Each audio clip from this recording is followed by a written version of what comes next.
ឆ្ងាយណាស់ហើយកែបងអើយភ្លេចរៀមហើយឬស្នេហាហាត់ដែលធ្លាប់ថ្នាំងធ្នម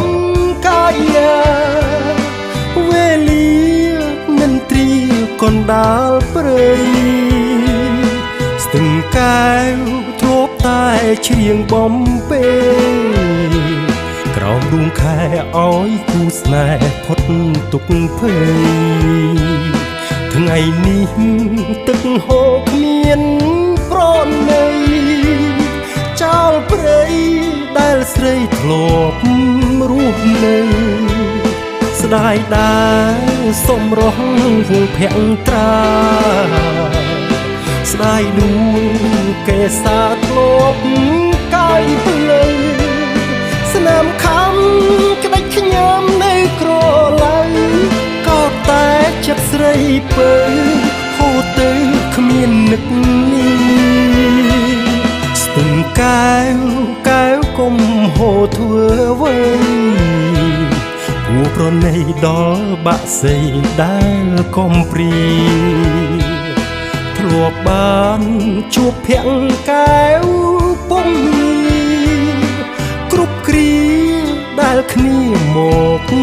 កំសាន្ត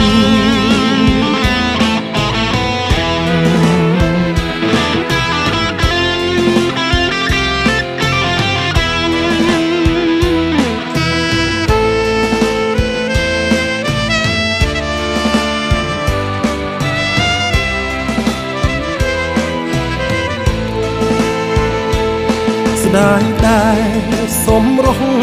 ភក្ត្រាស្ដាយដួងកេសាធ្លាប់កាយភ្លើស្នាមខំក្តាច់ខ្ញុំនៅក្រ